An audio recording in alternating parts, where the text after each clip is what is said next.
Definitely মেনে নিব। নির্বাচনের ফলাফল এটা শিক্ষার্থীরা যাকে নির্বাচিত করবে তাকেই মেনে নিতে হবে এবং আল্লাহর ফয়সালা এটাকে মেনে নিতে হবে আর কি।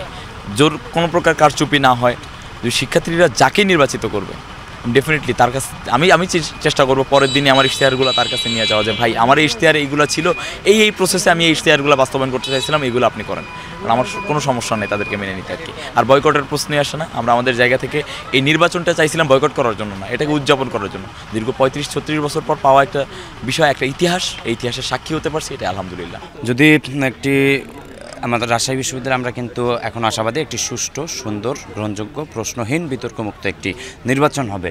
যদি এরকম সুন্দর একটি নির্বাচন হয়, শিক্ষার্থীরা তাদের যেই প্রতিনিধিকে ভোট দেবে সেই প্রতিনিধিকে আমরা মেনে নেব, সে আমি হই বা অন্য যে কেউ। তবে যদি কোনো ইলেকশন ইঞ্জিনিয়ারিংয়ের চেষ্টা করা হয়, ইলেকশনে যদি কারো হস্তক্ষেপ থাকে, অবশ্যই সেটা শিক্ষার্থীরা প্রতিহত করবে। এবং আপনাদের কাছে অনুরোধ, আপনারা প্লিজ এটি গণমাধ্যম কর্মী, আপনারা সত্যটা জাতির সামনে তুলে ধরবেন। এখনও পর্যন্ত আশঙ্কা দেখছি না, তবে ষড়যন্ত্রকারীরা তো আর প্রকাশ্যে ষড়যন্ত্র করবে না, তারা গোপনে ষড়যন্ত্র করবে। সময় মতো সেটা যদি প্রকাশ হয় তাহলে অবশ্যই আমরা প্রতিহত করব। আপনাদের ওই ব্যাপারে সাহায্য প্রার্থী আমরা। ওয়ালটন এখন দেশের সীমানা পেরিয়ে পৌঁছে গিয়েছে 50টিরও বেশি দেশে। ওয়ালটন, ঘরে ঘরে, বিশ্বজুড়ে। অবশ্যই আমরা শুরু থেকে বলছি যে আমরা শিক্ষার্থীদের উপর আস্থা রাখি, শিক্ষার্থীদের যে সিদ্ধান্ত গ্রহণের ক্ষমতা, এর উপর আমরা আস্থা রাখি এবং আমরা বিশ্বাস করি যে শিক্ষার্থীরা তাদের ভোট এমন প্রার্থীকেই দিবেন যারা এই রাজশাহী বিশ্ববিদ্যালয়ে আমরা 35 বছর পর রাকসু দেখছি। রাকসুকে নিয়ে আমাদের যে আকাঙ্ক্ষা, আমাদের যে চাওয়ার জায়গাটা, এই প্রত্যাশার জায়গাটা পূরণ করতে পারবেন এবং যিনি সৎ, দক্ষ এবং যোগ্য, তাকেই আমরা বিশ্বাস করি রাজশাহী বিশ্ববিদ্যালয়ের শিক্ষার্থীরা তাদের ভোটাধিকার প্রয়োগ করবেন।